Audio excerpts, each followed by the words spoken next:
You are about to receive messages that may be harmful to your mental state. Your sense of reality will be questioned. Your view on things will be altered. You are now part of the meta. The meta controls everything. The meta determines what will and will not happen.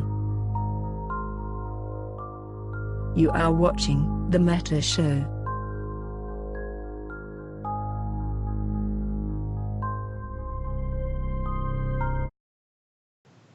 Oh my, live. Oh Okay. my. Hello, everyone. Welcome yet again to another Meta Show, and you'll have to go easy on us this week. Bode and I are both rocking our red shirts, but we are both feeling a little bit scatterbrained. It was moving day, and Bode had a big exam earlier. Yeah, the exam was at 8 a.m. It was the only exam they offered on Saturdays. I didn't want to miss work to do the exam. It's one of those teacher's exams, and it was about social studies. The thing is like I knew the short answer, which is 25% of the grade. I knew all three of them. So I'm real happy about that, because I was terrified I didn't. But after 30 hours of studying, I think I'm ready, yeah. Yeah, the secret to doing well in school is to knowing the answers to the questions they happen to ask you on the tests.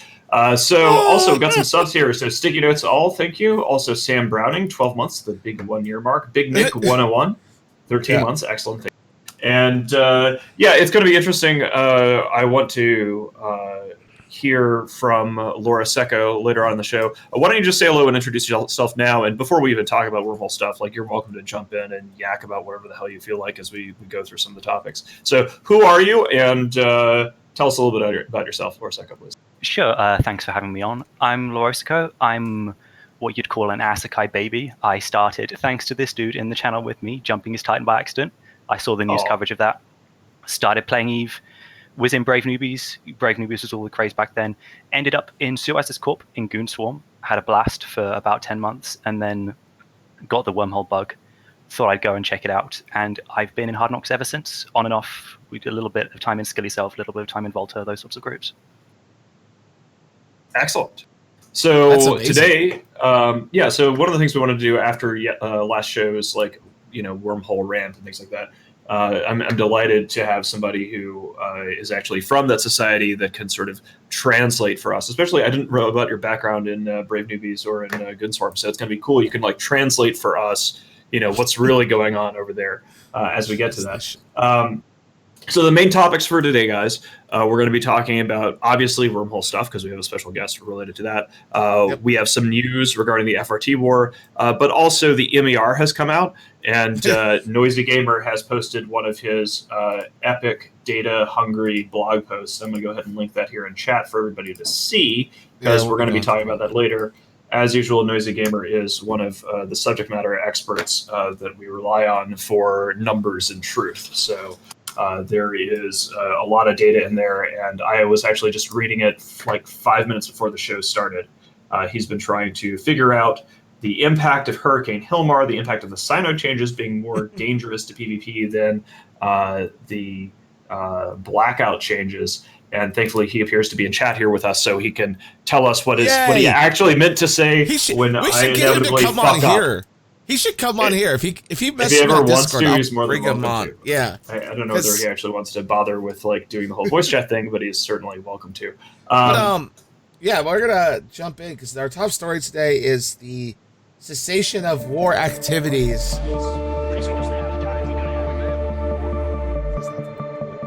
Would that be the proper term, the cessation of war? Yeah, it's an armistice. FRT also, holy fuck, Beethrall. Beethall, I should say, not Beethrall. That's sort of a weird pronunciation. Varghost Isu, Ingress, thank you guys. Deathlock 2000. Yeah. I'd love to get some sub spam. It'll go to my barge fund, which I just made up. But yeah, so FRT war is over. It's it. It's done. It's fucking dead. They've decided to throw in the red flag. They will be leaving Deaderite and all that stuff completely. And they'll be moving. They'll be transferring some stuff, giving up on some stuff. Yeah, there was just a whole lot of, like, weird leaks, and the things they talk about are really weird, so... So, go ahead. Yeah, so basically the drama here, this is kind of a funny one because I had to have some interesting diplomatic conversations with our allies. So there were these leaks from Baidu, which is like the Chinese version of I guess, Reddit, you'd say, or what have you, or Facebook. I'm not too sure the exact equivalent. Please correct me in chat if I'm wrong. FRT sold their Keepstars for 100 billion ISK each to test, with Horde and Goblins acting as middlemen. I don't know if that's true or not, but I could see that as being a true and reasonable thing to do.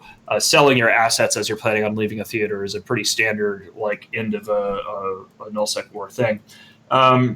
And as part of the leak, FRT allegedly asked me if they could come move to Fountain, but were told no, which resulted in a kind of hilarious conversation with Sister Bliss the next morning when I woke up and had only recently gotten back from France. And I was like, no, absolutely not. No, this has not happened. There was no diplomatic contact between FRT and the Imperium. They did not ask us if they could move to Fountain, so I didn't have an opportunity to say no. But just for the record, the answer is no, in case there's any confusion about that. No. But yeah, that was kind of a funny one. Was this also the scenario? Was this the same drama that popped up about like somebody buying? Or was that a different Chinese alliance? That's talking about Ranger Regiment, wasn't it? Ranger Regiment. Yeah, that's right. Yeah, it's included in this. Ranger Regiment bought some stuff from Norris. But Baidu, I just Googled. Baidu is the Chinese equivalent of Google. So they literally Googled this stuff or something like that. But apparently here it says this Ranger Regiment did some things. They had like created an it says Miss Rabbit created a interview platform like the Meta Show on the Chinese place. In her segment, she had Norris on and a couple other like bigwigs from the Chinese community. Basically, all the big leaders from the old Serenity server came on her show and chatted about like relationships between each other, which is really interesting. Like, so apparently Vidi Vidi Vici is a really powerful PvP group called 3V. They're now in Cobalt Edge, and there's like friendly relationships between all these guys in some way or another. So I don't know. It's really confusing because they're all new here, like a lot of them anyway. So I do remember seeing it was interesting because there was this outbreak on our Eve, and man, you know, I can tell that like it's a gray and rainy day. Like we're definitely getting into like fall here in Madison, Wisconsin. Because normally speaking, when I'm on the Meta Show, it's a very good opportunity for me to take up all of the stress of the day and all the meetings that we go through before the Meta Show, and then get just really angry about something that usually makes me angry, and have a very nice sort of therapeutic primal scream of nerd rage about whatever it is that I'm butt blasting. Here we go. All right, and I'm not even mad about. I'm not even. Someone did a TLDR here of all this. Frat and all the other people. The war's over. Frat sold half their Keepstars for 100 bill each, using Horde as escrow. They unanchored to scoop the rest. Winterco wanted to move to Fountain. Mitten said no. Ranger Regiment got a new alliance leader who, there's been some drama about this already. This person just straight up bought the alliance and is the AOM CEO, meaning Ranger Regiment went from GHG affiliated to AOM affiliated by the stroke of a pen, literally. So that's what the drama here is. That's weird. And I remember that's not surprising that because I think AOM are the guys that, I mean, we've been talking about this for almost a couple months now since they joined Tranquility, that these are the guys who have literally stated, well, when you transfer to a new server and you're trying to rebuild, there's nothing wrong with spending a couple of $1 million. So it's not surprising. Yeah, I mean, one of the things that was funny about this, I did see as part of some of this Reddit drama that there was apparently Reddit changed their rules in some way where you can't be overtly racist anymore, which is actually a big change for Reddit because that used to be like racism central. Yeah. It is good news. But like as part of this, there was a big screaming drama thread of people talking about a flood of Chinese players from one of these FRT affiliated alliances. And the accusation was that these guys were now flooding into PLA in Goonstorm. So we then proceeded to go do something wild and crazy, which was to go to evewho.com and see if the facts actually bore out that there was, in fact, this influx of hypothetical Reddit accused refugees from other Chinese alliance. And there, in fact, had been, I know this is going to be spoilers, that was not true. You can confirm the facts for yourself if you're interested in facts rather than racism. And you know, this, one of the things about the Army of Mango, Ranger Regiment, people buying alliances, the whole FRT thing, you know, I didn't talk to FRT. I didn't tell them, no, they can't go to Fountain because there was no communication. It's just sort of a really weird, strange mess that I don't really understand and I want nothing to do with. So it's really just kind of like arm's length. Like PLA is a very well managed and well regulated corporation, and it's worked out very well for years.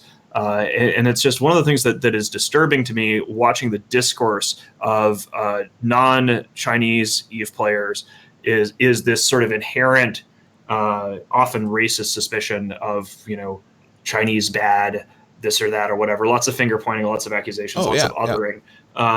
But the alliance cultures of Army of Mangoes and of FRT are distinctly different than in other alliances in EVE, and it is weird.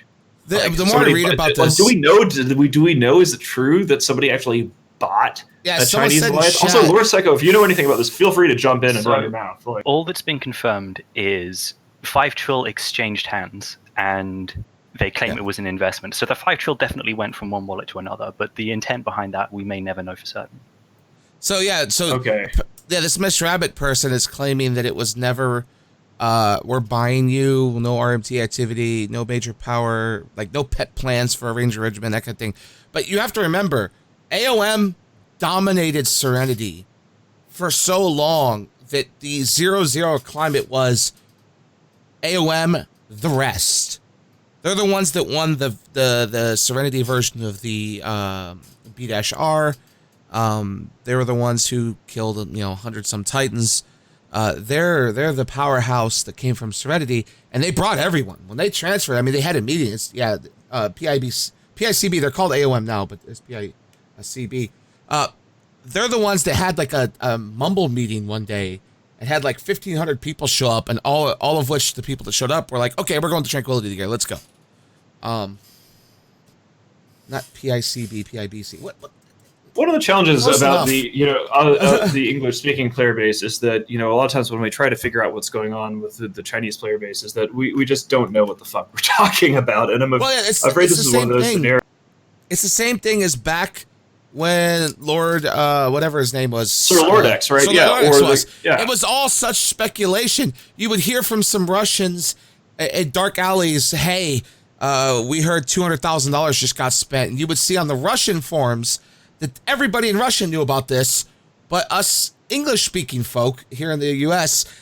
couldn't understand if it was true or not. Like, there was no confirmation. And it's the same with this. You have a lot of Chinese players discussing this in Chinese places going, yeah, this is what happened. Here's what's going on. And everyone else is looking at it going, do we really know for sure? Like, wait, what? Well, the thing about this is as you mentioned, Sir Lordex, for people that are not familiar with him, Sir Lordex was alleged to be either a government official or affiliated with the government in Russia, or a aluminum tycoon or anything like this.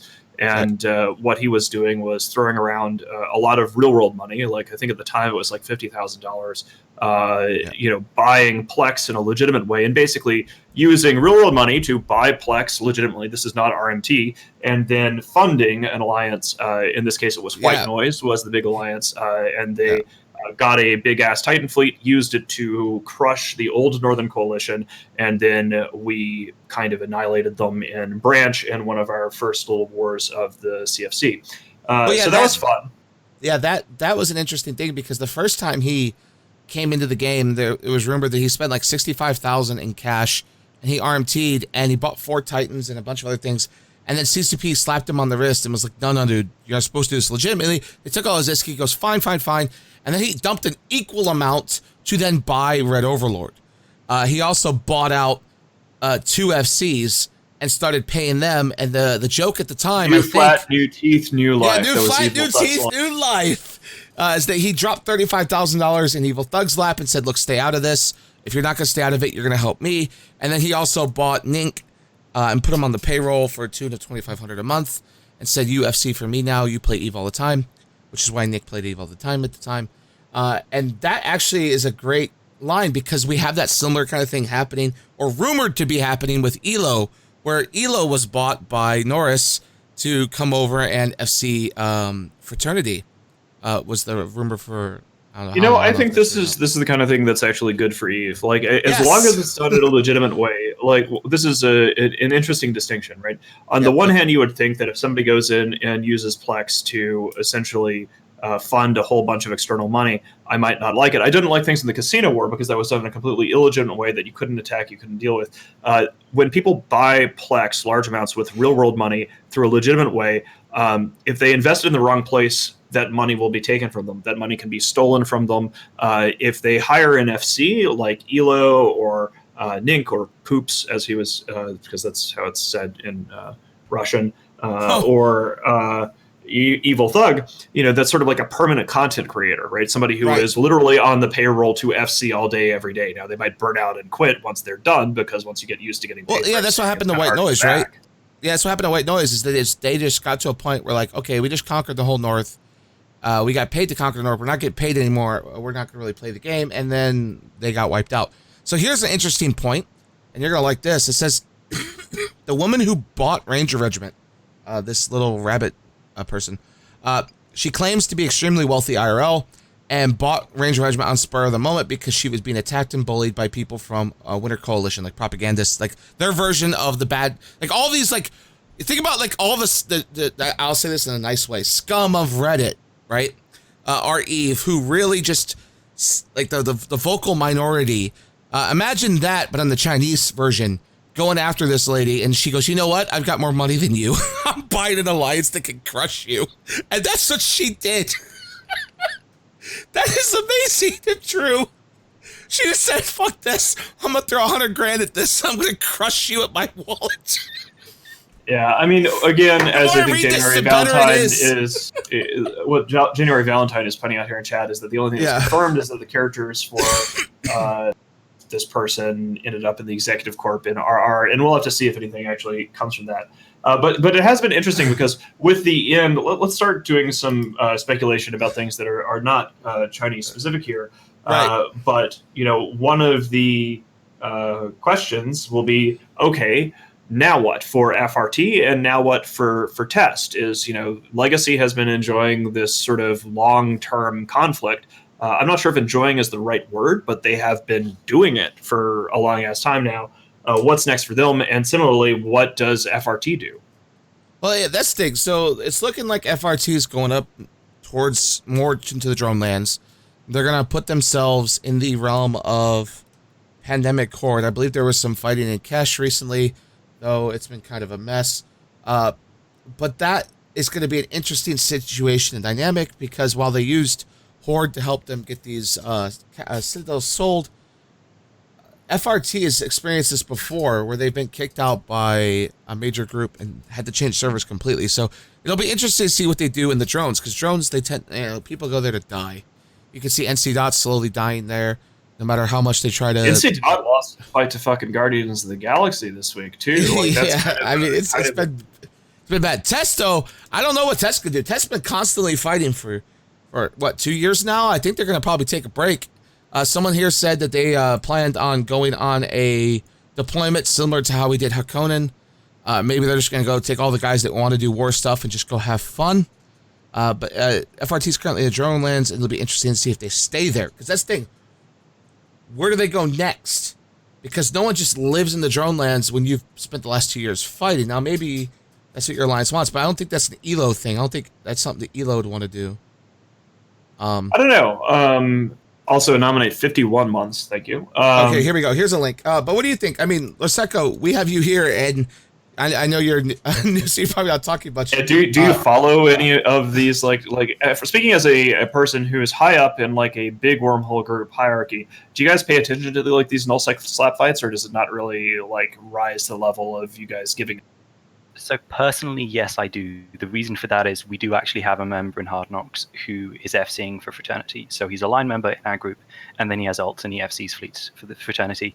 And regarding you talking about hired FCs earlier, this member of Hard Knocks tells me that he doesn't accept any money from Frat. And the reason I believe him when he says this is because I know he's been banned for RMT in the past. So if he's taking any dirty money from Frat, he's not going to risk it because he knows CCP are watching him. So as far as I know, and it makes sense to me when he tells me this, no ESC is involved in that. He's FCing because he wants to. Fair enough. That's interesting. And, go ahead. Yeah, sorry, go ahead. No, you're good. You're talking, please. I was just going to say, while you guys were talking about China 10 minutes ago, I went ahead and found myself a paste bin of tests last war update. I've been reading that. And there's this line down at the bottom where tests say once they've kicked out Frat from that area of space, they plan to just pull back and leave it alone and take a break for a month and start ratting. Let other people take that area of space, like don't install renters, don't do anything like that, which I thought was interesting. I'm optimistic. I hope they do that. I think they'll do that.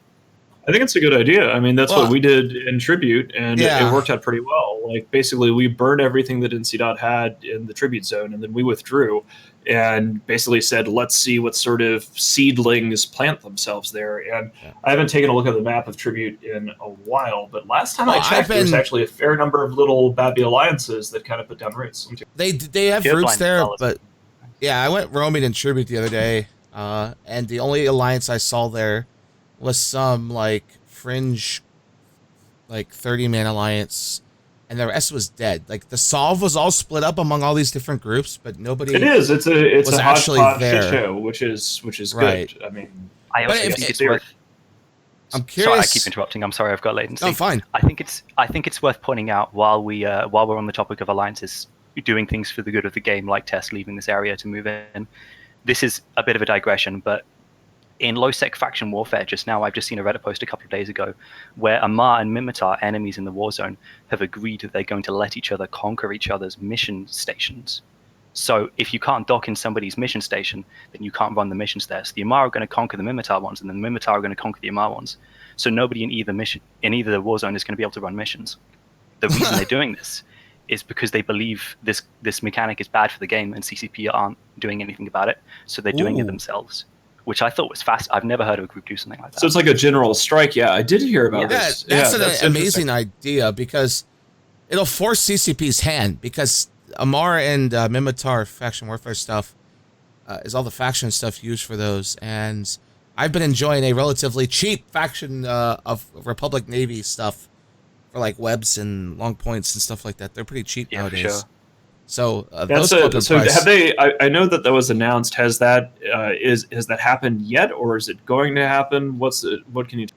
It's only been announced as of 2 days ago, and through my limited knowledge of faction warfare, I think it takes more than 2 days to get all that sorted. So we will see. Yeah. You'll know this time next week. Hopefully. So McLeod pays attention to a lot of this stuff too, and he says there's a feeling that the mission botters are running those missions, so they want to break the bots first. So of course, it's the botters. It's always the botters hang around McLeod. I have some bot hate to talk about later when we get to wormholes. But that's the thing. When you look at faction warfare, you saw this gigantic surge during Blackout of people who were in nullsec making money, all losing the same exact ship in the same exact way in faction warfare space or in even high sec. So that was an interesting push. It says right here. Oh, here we go. Sticky notes all. Great post. That's a great sticky. This is wow, they actually made propaganda and everything. That's pretty cool. Yeah, this is like kind of a big deal. Like it's actually made it into some of the mainstream gaming media. Yeah, this will be really cool. Another thing too, to kind of get move forward. I just got linked this battle report from from the NC dot thing. It was linked to chat too, I think. Holy shit, did they get plastered?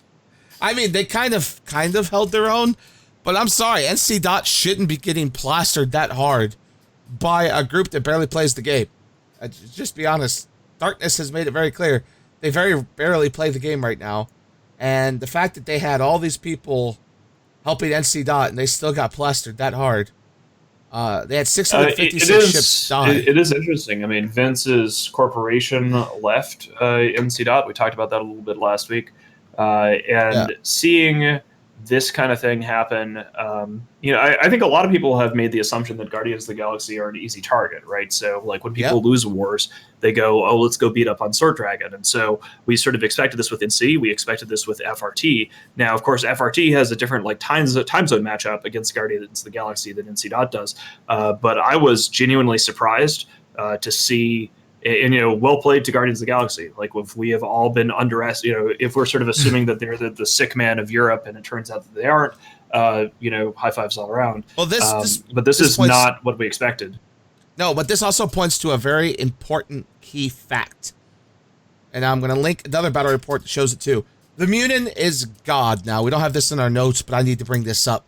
Every battle report I've seen for the last month has shown nothing but Munins dominating.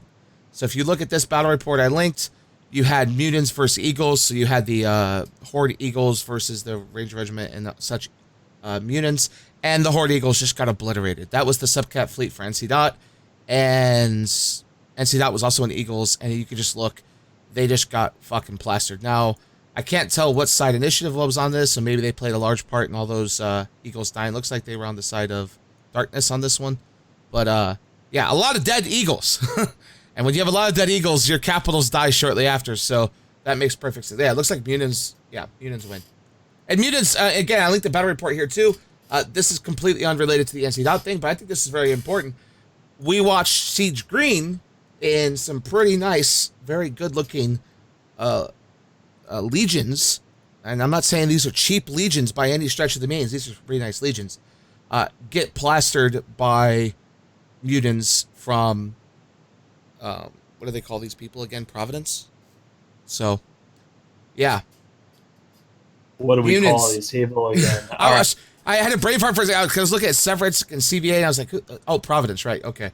I hadn't really thought about that, but that's an interesting point, is that, Mutants were already pretty popular before the Sino changes, but now that Sinos are sort of required to be on recons, that sort of is even more of a buff in a way to the utility of high alpha hacks like a Munin. Yeah, this all high alpha. They have to use Sinos. You just fucking blap people when they try to pop a Sino, and we'll see. It's more dangerous than that too, because now if you think, okay, they've got 200 Munins, they're going to volley my subcap Sino immediately, no matter which one it is. I'm gonna have to Sino at range, and what does that do? The same thing that always happens when you split up your two capital fleets. You get fucking obliterated. So, Let's go ahead and shift to talking about wormhole stuff here now. Because I definitely want to click a link though, because I've been saving this for a while. Since we're going into wormholes, the spooky, scary, unknown, international. We're traveling the wormhole space, baby. That's right. We haven't used this clip in ages. The international spotlight. Yes. I wish it was this exotic. All right, so well, it is to me. I mean, it just is. Basically, whatever you would like to talk about. We talked about this last week, and I was much more angry at the time. Like I said, it's sort of a rainy, overcast day, so my anger levels are a little bit lower. But the premise for people that missed the show last week was that we, as a player base, found out a lot more from the CSM minutes about how wormhole space actually operates, in terms of they have a system that, from what I understand, involves basically superior to regular local, where they can constantly get information about new holes popping up in their systems, so they have a better system of knowing when people are coming in. The accusation that most of the big fights in wormhole space were actually arranged between groups on Discord, and basically a whole bunch of other stupid shit about how they were basically making tons of money off of blue loot. And essentially all of the accusations that the wormhole player elite has been making about nullsec and lowsec and everybody else in EVE about being, oh, if you're not a wormhole, you're a crab, you're this, you're that, whatever, turned out to be projection.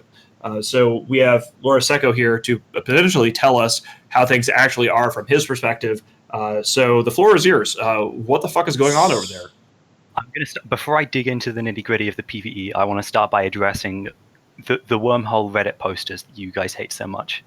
The problem you guys have isn't with wormhole Reddit posters. It's with bad Reddit posters. And some bad Reddit posters live in wormholes. And when you live in wormholes and you're a bad poster, you have this sense of superiority because wormhole corps to operate, they just need a higher percentage of content creators in the corp because everyone has to scan. And when you scan, you find content. That doesn't make us better. It's just a consequence of the space that we're living in. And some of these posters think that just because they scan and find a dreadnought kill once a month, they're better than nullsec. Even though if you put one of them in a 1v1 with a standard nullsec line member, they're probably not going to do much better. And as far as us keeping PvE secret, wormholes are very profitable. They've always been very profitable. We've never kept that secret. Can I post Imgur links in the Twitch chat? I have a. You might be able to try it. If not, we can figure it out. Or you can link it to me and I'll post it either way. Nope, didn't work. I got it. Bam. There we go. So that Imgur link, it is a screenshot I took from the 2012 Alliance panel at FanFest. This is a screenshot from Mizuki's presentation. You can see on the PowerPoint, it says wormholes equals IskSync. And I should have written down what he said, but I'm paraphrasing. He says something along the lines of, we make so much money in wormhole space that we don't really care what our killboard looks like. We just feed expensive ships all the time. Now, if you look at the bottom left of that image, you will see the Mittani looking up at that PowerPoint projection and looking at that line where it says wormhole space equals ISK printers. So it's not that we've been quiet. It's just that you've not noticed because you guys have. I had, I believe, 6 Jaeger bombs at the time. You had an interesting hat on in that presentation. So I didn't actually remember what happened at that Alliance panel until dear-old Ned Coker told me about it on Sunday. There are other examples. I have a clip here from this very Twitch channel of this channel streaming the C5 site running that you guys were complaining about last week. So we've definitely not been keeping it a secret. Literally the 100% safe site running content that you guys were complaining about has been shown on this channel. Yeah, I mean, I think the idea that we knew that wormholes made money, I think as Anominate points out in chat, the surprise was really the scale of it, right? Because when we think of making a lot of money, we have a certain idea, and then I believe we found out in well, actually, why don't you continue, please? Yeah, go ahead. So I didn't come on to call you guys out for not paying enough attention. I came on because, oh my god, if you guys don't know about the issues of wormhole space, we're clearly not screaming loud enough. So I've come on to scream a little louder. That's basically my purpose here, because there are issues. A lot of what you said last week was 100% true. Can we start with the local stuff? Because one of the things that was most surprising and outraging to me, the ISK making, whatever. It's hard for me to pay attention to PvE stuff without basically getting angry or going to sleep. But one of the things that people talk about while wormhole space is so great is that there's no local and blah blah blah. But the what came out last week was really that wormholers have a way that is better than regular local in order to identify when people are coming in and out of the wormhole space. So maybe you could talk about that a little. So as most members of Goonswarm know, if you're ratting nice and quiet in your system in Delve and you see a new SIG pop up on your probe scanner, chances are it's a new wormhole, and you need to get that scan down, you need to get it rolled off, or you're going to get ganked, unless you want the content, obviously. That mechanic works exactly the same in wormhole space. As soon as somebody jumps a new wormhole into your system, the SIG pops up. So you know when someone enters your system. What this doesn't do is it doesn't tell you if somebody's already logged off in your system and then logs in, which means that if you rat in an expensive setup with dreadnoughts, like a lot of people from my alliance do, if somebody has preceded your system with scouts, you have no idea, and you're just going to get ganked while you're in siege halfway through the site. So the system does work, and and the SIG does pop up the moment somebody jumps into your system. There's no advanced warning. As soon as you see the SIG, 5 seconds later, you're going to see combat probes on D-scan because they're going to try and pin you down as quickly as possible. But the idea that wormholers exist in some sort of a Mad Max hell world where they get no notice when somebody comes into their system, and that thus they are superior to nullsec care bears who rely upon local this, local that. You should be a real man and go without local. It turns out that all of this time, people in a wormhole get instant notification, regardless of local being there or not, when somebody jumps into their system. Is that correct? Absolutely, yeah. The people you've heard complaining about this are the people who rat in static systems and don't bother putting scalps on wormholes, don't bother rolling off wormholes. So the only way that it's dangerous, is if people have logged off in that system in advance. But as far as getting notification when somebody comes in, they get instant notification as long as they're looking at their probe window. Yeah, what you just said about danger isn't necessarily true, and this is I like Izuki, and he said a lot of really valid and correct things to Arith and the other CSM members. There is one thing he didn't do, and that is he didn't distinguish between the different types of wormhole ratting. There's the stuff that the high tier people do. That's the dread ratting. So you go in a siege, you run a site. Now, if you get the probe pop up telling you that somebody's come into your wormhole, it doesn't matter. You're in siege. You're going to die anyway. The advanced warning, like it doesn't do anything. Sabers are going to be on you in 30 seconds anyway. It doesn't make it any safer. Unfortunately, there's not a way for me to show you this data, but I went on Z Killboard in September, and I went through every single dread loss in wormhole space from September and singled out all of the dreads that were lost in PvE. There's about 750 billion ISK worth of dreads lost in PvE in September alone. And if we assume for a second, this isn't true, but if we assume for a second that that entire 12 trill from the MER was generated by dreadnoughts, that would result in a 6% ISK loss ratio. I'm not exactly sure how to. So 6% ISK loss to ISK gains. Does that make sense? I'm not wording that very well. Yeah, I see what you're saying. And Olmeca, I've not confirmed this myself, but Olmeca once said that Delve was 3%. So comparing just dread ratting in wormhole space to ISK making in Delve, dread ratting is a lot more dangerous. And the reason you don't see that many kills is because we know it's dangerous, so we don't do it that much. I rat a couple hours a week. I'm going to go ahead and say that I'm not going to buy into any statistics that come from Olmeca Gold. But I do want to know, because the dread stuff is one thing, but what we were talking about last week, one of the things that seemed so egregious to me wasn't that people were using dreads to farm blue loot, but that they could do it with an Astrahus. Could you speak? Absolutely, yes. So these are the two types. There are two types of PvE. These are the two types that we've been screaming about for 3 years. One of them got fixed last month. That's how long it's taken, and the other one is still out in the open. I'm going to start with the one you guys didn't address, which is a method of sitting aligned out in a wormhole site 400 kilometers away and ratting with FOF missiles. It's 100% safe. You see a new SIG, you whoop off, and this is even safe from the whole seeding thing that I was talking about earlier, because if a ship cloaked lands on grid, because this is unintended behavior, the rats will react differently because a cloaked ship has landed on grid. So you know when someone's watching you, and you can whoop off immediately.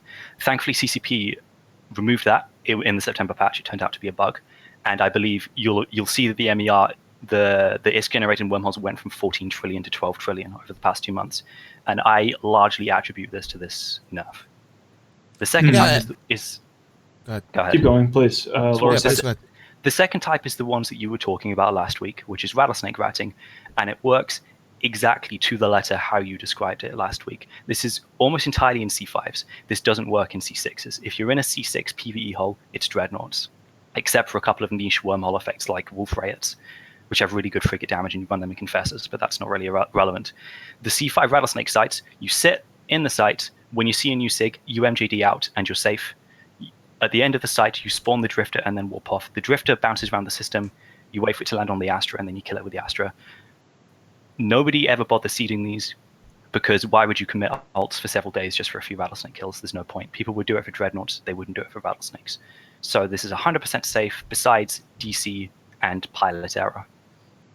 Now, the reason you saw such the sharp increase, this is speculation, this bit, because obviously I don't know. I was very confused. I was as shocked as you were about the rise in the MER between July and August. And for someone like me, who I think I know quite a lot about wormhole space, PvP and PvE, so to be surprised by that really threw me off. So I went around and did a lot of research. I talked to a friend of mine in Laserhawks, and I asked him to break down who owns C5 systems, because I know C6 space very well. I know nothing changed there, so it was probably in C5s. I asked him to break them down, and I was surprised to hear that 20% of C5s, that's about 80 wormhole systems, are owned by Chinese players, which I've never really seen that many Chinese players in space. I can think of 2 alliances, PvP alliances in wormhole space off the top of my head who are Chinese. So what I did was I undocked, I rage rolled my static in Hard Knock C5 until I found a Chinese hole. There were some rattlesnakes on scan, and they did the whole MJD thing. They got safe. I left my prober in there, and then I rolled the wormhole behind me. So the SIG disappeared. As far as the rattlers were concerned, I was gone. The rattlesnakes undocked again immediately, went back to their site, and then I warped off grid with my prober. I decloaked and cloaked again quickly, and then warped over to the site, and they were already off grid. Now, nullsec people who have been playing with botters probably recognize that sort of behavior. Yeah. I think, this is purely my speculation, but I think that the rise in the MER was because of Blackout. I think that renters and botters who wanted safer PvE came to Wormhole Space and set up their renting and botting in some C5 farmholes. That's my working theory, because I found a couple of wormholes with this behavior. Obviously, it's very hard to track bots, because every time you want to spot a bot, you have to commit a scout to sit in that wormhole and watch for a couple of days. There's also the issue that anoms don't respawn very quickly in wormhole space. So if you go into a bot system and you suspect they're bots, but there's no anomalies, you have to wait till downtime for more anomalies to spawn. Sometimes more don't even spawn at downtime. So it's a lot of commitment to sit there and even report a bot, never mind kill them. Right. Yeah, so one of the things that was interesting about this was the idea, one of the elements of stuff we were talking about last week was the idea that because it's actually hard to find large organized groups in wormhole space without people have got to roll holes and scout and do all this stuff, that there had been an element of fights being arranged between entities in wormhole space in sort of a back alley Discord kind of thing. Hey, let's get some fights. Let's meet over here and have a little scrap. But that would actually fit together with the theory that the increase is a blackout related, or a consequence of the blackout, of people adapting their bot programs and just going into wormhole space. Because if they can functionally have a hard-coded pseudo-local by, if the bot could adapt to detecting signatures, then everybody saves up or something like that. And they're in such safety that they don't have to worry about arranged fights if they're just botting. Yikes.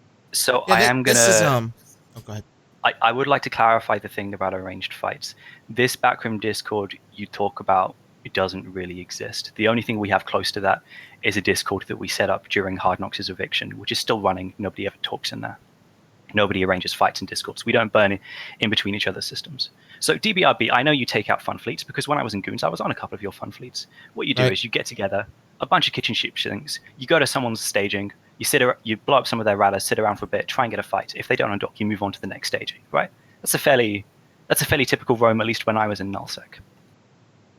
In wormhole space, we will roll our wormhole looking for content. We scan out a chain. If there's no content, we roll it and start again.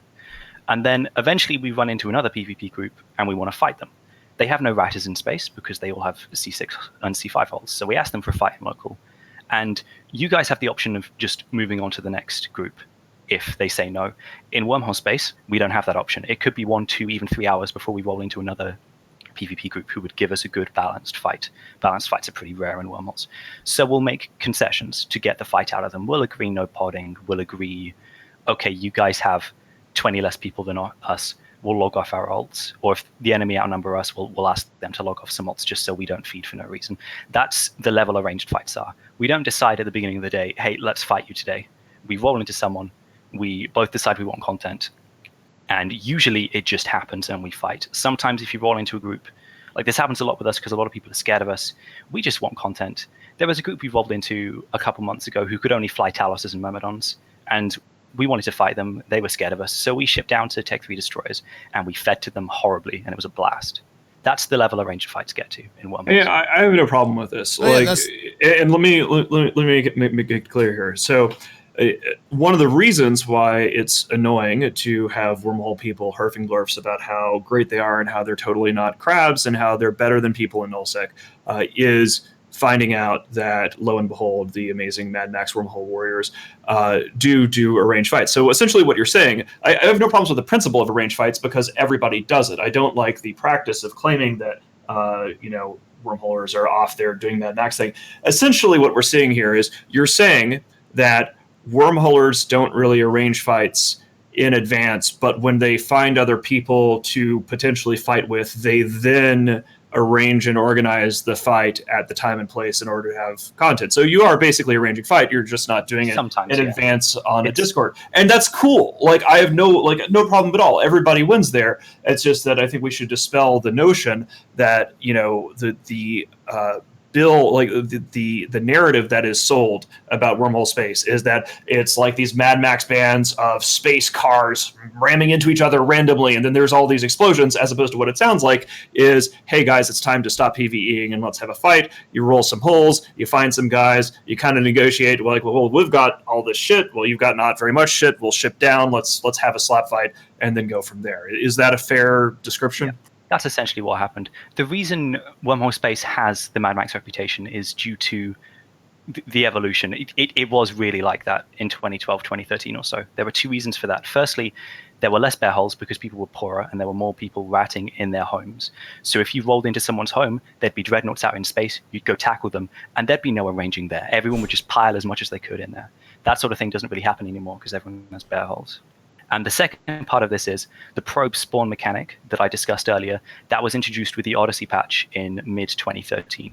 Before that, to spot new SIGs, you had to cycle your probe scanner. So before that, like a lot of crabs didn't know when someone had entered their wormhole. So the reputation was built in 2011, 2012, and it's persisted even though mechanics have changed to change the environment of wormholes. That makes sense. So, I mean, there was a time where you constantly had to refresh your probe scanner, but after 2012, the Odyssey patch, you're saying that's when the super local came into play, where it would just automatically refresh and tell you, hey, by the way, somebody's come into your system. Yeah, Ixuki is in favor of nerfing this mechanic to force you to refresh the probe scanner. Personally, I don't know how much it would change, because if you're a rattlesnake farmer, all you're going to do is have an extra alt spamming probe scanner. I'm not sure how much it would change. I think there need to be some other things, like currently scrams in C5 wormhole sites, they don't actually stop you from MJDing. They're just, like, the drifter is meant to have a scram on it, but it's just broken. It doesn't stop you from MJDing. So there's just a couple tweaks there as well that could be done. Okay, so we're a little bit late for Cool Kids mode, and also while I set up Cool Kids mode, which is subscribers only, you guys can ask questions, you can shit talk, you can do whatever. We'll take questions from the audience. I want to let Boat get a word in edgewise here because I've trampled over him like 3 times in a row. So Boat, the floor. All right, so see, here's the thing though, and the bot thing makes sense because there has been this push by the bot makers to make a no local viable bot, and wormholes would be literally the best place on the planet for that, because up until just recently, if you were cloaked on grid with somebody, a bot could recognize it because of the way that the game interpreted your on local status, or like your cloak status. Like, hey, somebody just warped into your site. Here's a notification. Good job, bots. The normal average human being wouldn't see this, but a bot, pulling the data mine data would see that. So that would make sense how all these bots would then move into wormhole space. I'm sorry. It's my opinion on this, and maybe you're going to say I'm crazy, but the fact that you can't light a Sino and then drop whatever you feel like, and it could be Titans, it could be subcaps, in a wormhole, makes it 10 times safer than anywhere else in the game, even, except maybe high sec. But like low sec, 0-0, it's just that threat of Sino is so dangerous. It goes both ways, doesn't it? Because the Sino goes both ways, because you can Sino in defense. In my C6 currently, I have 3 Dreadnought characters, and I rat a couple hours a week. If I get jumped on, I'm nowhere near my allies, because it's more efficient for me to have my own isolated wormhole and do things myself. So if I get jumped on by a fleet that is designed to kill wormholes, which they all are, that are rolling C6 wormholes, there's nothing I can do. I'm just dead. All I can do is drop a depot, save what I can, which, by the way, is an awful mechanic, being able to store stuff in depots. Rorqual miners do it as well. That's literally all I can do. So I'm losing. I have actually fed a wormhole fleet. I lost about 15, 20 bill in the space of 5 minutes because a group that was designed to kill dreadnoughts came into my wormhole. But a lot of the money you're saying was, you're describing a scenario there with a C6, right? And from what I understand, which is very little about wormhole space, is that C5s are really where a lot of the. You were saying that the bot farming stuff you're talking about, that was happening in. Yeah. This is an important distinction I wanted to make, because the big groups that you guys don't like, people like us, Laserhawk, well, actually you guys like this. We don't have a particular animus towards I'm mad about wormhole stuff. Like, I know that Initiative and the rest of the wormhole groups had a big slap fight and things like that, but me personally, I don't like the idea. By you, I'm generalizing as nullsecers. I apologize, but those sorts of groups are the groups that are in C6 space using dreadnoughts and accepting the risk. Some of them even have PvP fits in their dreadnoughts, so they give a good fight when they get caught. It's generally smaller groups. Poorer groups, or even some nullsec groups. I've seen quite a lot of nullsec farmholes. Fraternity, Test Alliance, Snuff, Razor Alliance come to mind. It's very easy to set up in C5. It's low investment. And if I were to move to evict a rattlesnake farmhole, which is literally the only way it's risky, you can be evicted, they don't drop that much loot. It's really not worth it. Nobody evicts them. I just wanted to make that distinction that the big bad wormhole groups that you will hate, that tend to do the most PvP in nullsec, are also often the ones that are putting their dreads on the line in C6 space and are losing 750 bill a month. Yeah, that's an interesting point. I mean, me personally, like, I am more. Would you say that the bad Reddit posters who annoy me personally on regarding wormhole space are those mostly guys from? Because I didn't really get the impression that those were the dudes who were in the C6 as part of the organized entities, as much as just random shitlers like thinking they're better than us, basically. What do you think that the breakdown is from the obnoxious wormhole people? Are those in the C6s, or are they just giving everybody else a bad name? What's the sort of profile there? I think the bad posters and wormholes, it's a split. Some of them are people from my sorts of groups, people from Hard Knocks. There was a really awful Hard Knocks post yesterday that one of our ops people made, and I made fun of him in the comments. Like, every group has bad posters, and I think everyone else is either the people who live in C2 nullsec, people like, do you guys know about the division of code that do nullsec hunting, the New Order Outreach division? There's people like that who, I don't know if that group particularly do, but people who live in that sort of wormhole will have bluff on Reddit because frankly they deserve to be obnoxious. They're actually really good PvPers. And then there's the people who don't know anything about nullsec and make fun of things they don't understand. We ran an eviction a couple of weeks ago against a group called Nomex who don't really do any nullsec PvP. And one of them, with less than 100 kills on his killboard, called me a null bear in local. That's the sort of attitude with some of the null class orbs. So that's kind of like 2014. That's kind of like what I'm looking for is an optimal level of things that scream and bleed in wormhole space that are will be sort of fun to use as a chew toy, right? Like I don't. I don't actually like have a thing against, I know that Initiative is really big on like challenges and testing their PvP skill, and like, Initiative has a lot in common, I think, culturally with like old school like Rooks and Kings, right? They pick a big crazy project and then they do it. I'm just an asshole, basically. So, yeah. So like, where do you think we should find these guys that will do most of the screaming and the bleeding? I unfortunately am not sure how much I can help you with the shit talking. I don't really pay attention to who shit talks more than who. I'm not interested. When I choose targets, I go for ones that I think that can give me content, or ones that I think can give me a load of loot. And I'm afraid to say, because of Init's eviction of us in December, a lot of Wormhole Corps have invested in A, keeping only essentials in their wormholes, and B, having enough characters in their wormholes to safe log most of their valuables. So having a hauler alt to load all of their valuables in and then safe log. So the larger groups that are more likely to give you the tiers are, unfortunately, you're probably not going to do much in the way of harm to them if you were to go and start evicting them. So you might get some tiers because everyone hates goons. It's cool to love goons. We love to hate goons. So you are going to get some tiers. But I don't think you're going to get the volume that you like. And I think your members are going to be disappointed about the amount of effort it is to run logistics into a wormhole system compared to the Guru Goons tiers from a 50-man corp. I think you'll be disappointed, honestly.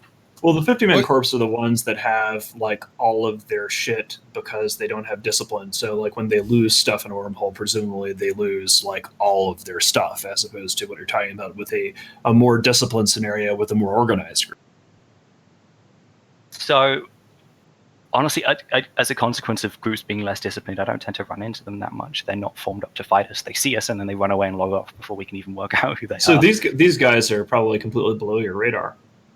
A lot of the lower class ones are, yeah. There's been a couple where I've seen some trash talk in the Discord and I'm just thinking, your alliance tick is in your name. I still don't know who you are. I've never seen that group before. That does happen sometimes.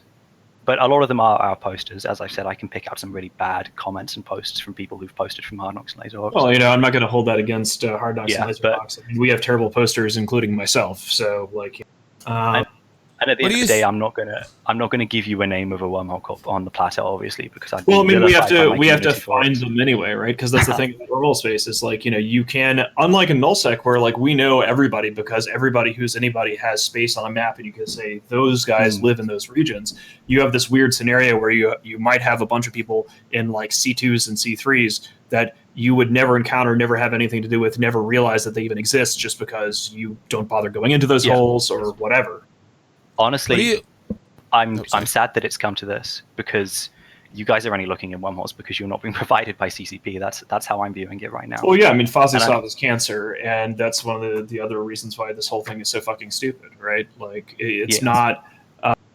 We are in a scenario. We as nullsec collectively are in a scenario where the aspects of gameplay that we have repeatedly said through our CSMs are shit and need to be fixed are things kind of like how you guys are describing how you have to like arrange fights to like tune things up and tune things down in order to like have a scrap. We don't necessarily do that way in nullsec, but one of the things that we typically have to do is deprioritize FuzzySov. Like when we go to war, we will deal with the Sov either with a specialized group or we will fight mainly over the citadels, and then there's the cleanup period, and put the actual official Sov system at the very end because we all fucking hate it. Like nobody likes FuzzySov, and they don't do anything to fix it because I guess Fozzie hates getting called on the carpet and us all calling it FuzzySov. I have no idea. Whatever. I remember as a line member in Skill Yourself, I thought it was very funny that by the time you actually saw the soft changes in the map, we'd already won the war. They'd already announced their surrender. I thought that was pretty funny. So, exactly. Yeah. Soft comes last because it sucks. It's not fun gameplay. My hope is, and this is a very optimistic hope, I'm kind of, even though I've been playing for 6 years, I'm still kind of a wide-eyed hopeful when it comes to CCP. I'm hoping that by the time you guys are in a position to start launching groups into wormholes, that CCP will have, given you something a little bit more enticing in the area of space that you actually enjoy playing in. That's my hope. Well, I mean, even if we do something on wormholes, it's not going to be we just do wormholes. One of the things that's interesting to me, real talk here, that's interesting to me about like campaigns in W space is that it can be just something you do like for half a week or a week here, and you can sort of fit it in back burner wise between your other priorities. Like if it's a slow week or a slow month, you can go, hey, let's knock over this hole over here or do that. We don't know if that'll actually work. We've never really done it before at an alliance level.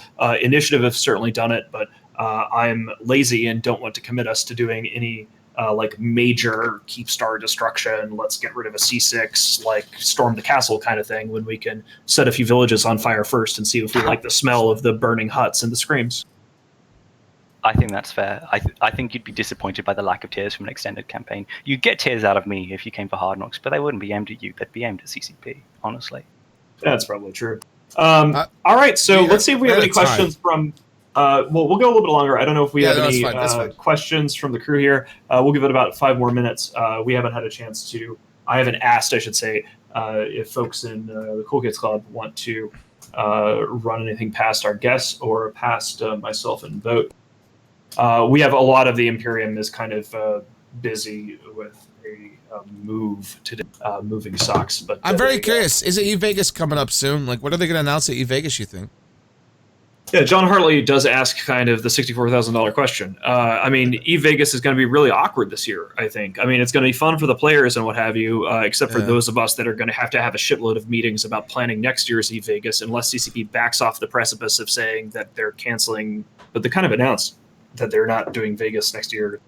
I think that's dumb as hell, but I don't know what CCP is going to announce, right? Like what do we have to look forward? We have to look forward to shared bookmarks on Duality. That's hopefully that'll make it to the live server eventually. We don't though. Here's the thing.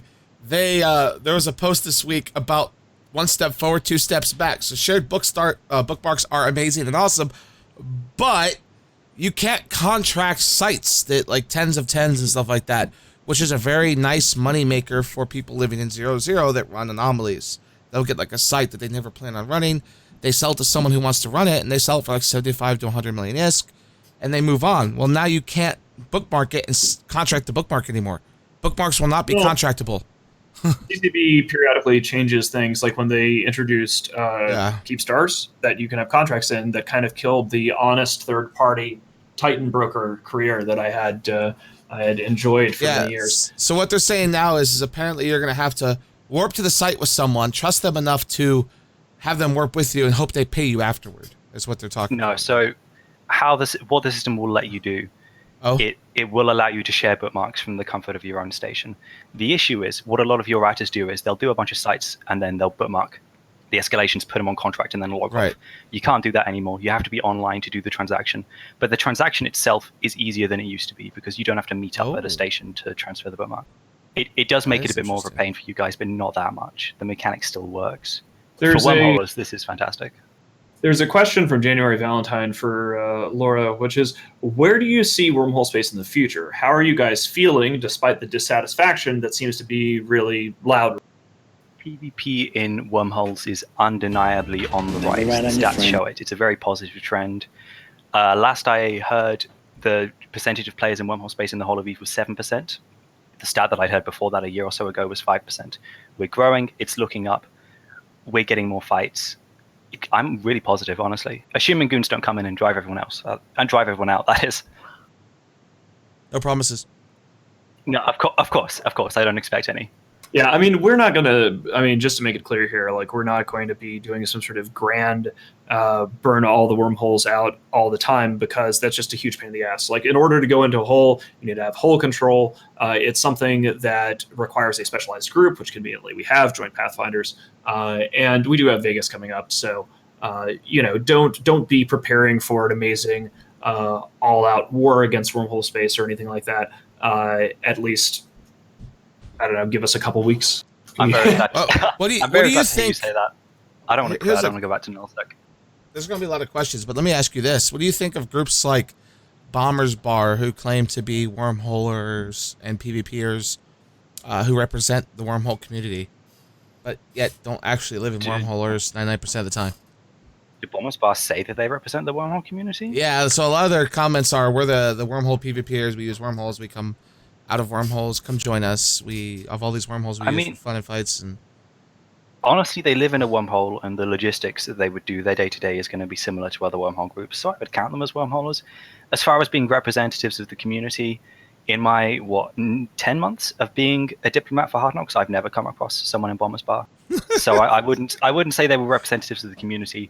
I actually like what they do. I like their MPSI stuff, but they don't represent, and they are wormholers, but they don't represent wormhole space. One of the other things I want to sort of point out here as an aside is that, in the Imperium, we do actually understand our sort of greater responsibility to the health of the game.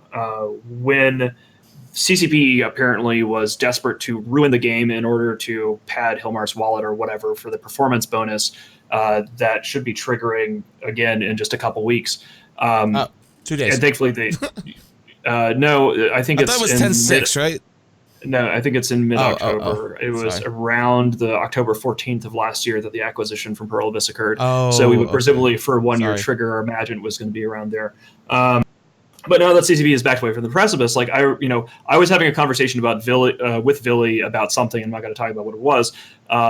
Just before I went to France for vacation, and at the time, Blackout was still implemented, and the Sino changes had just happened, and there was so much stupid shit that was coming from CCP aimed at the player base that we were like, yeah, we should really just not do this thing.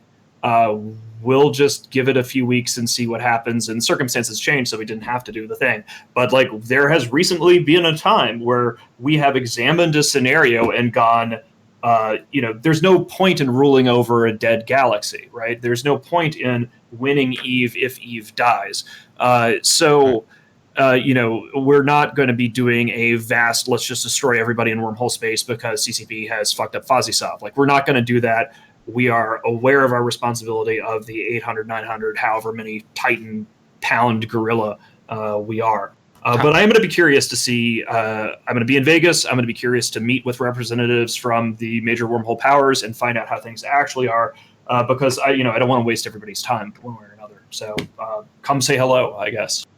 I've always liked that about Goons. When I was in Goons in 2014, you guys did that hell camp of a station to dead zone it. I can't remember who was involved. It was just after BTAC-R. It was I love that you 778, I think. That's the system. I love how you abused the hell out of the Sentry Drone mechanic and at the same time screamed as loud as you possibly could about how broken it was, with a nice handy demonstration for CCP. I do like that about Goons. As much as I've hated on you guys in the past, I respect that's how you play the game. That was a funny situation for people that aren't familiar with that story. We had a bunch of people in Dominixes with Sentry Drones, and they would just stay, for the entirety of the day until downtime with their Dominixes there and their Sentry Drones slaved to an FC. And they would come back after like eating dinner or whatever and just have a raft of kill mails that they had killed through the magic of Sentry Drones, which, proved nicely that the mechanic was stupid and bad, and CCP finally did something about it. But sometimes it takes that kind of shit. Yeah.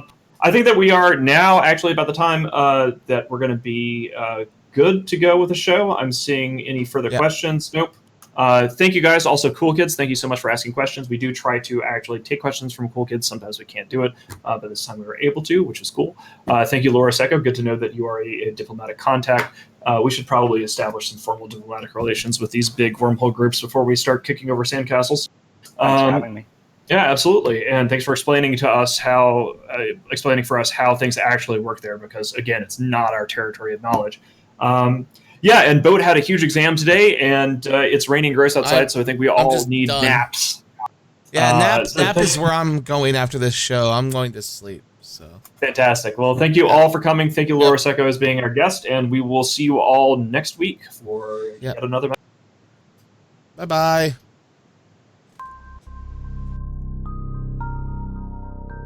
You are about to receive messages that may be harmful to your mental state. Your sense of reality will be questioned. Your view on things will be altered. You are now part of the meta. The meta controls everything. The meta determines what will and will not happen.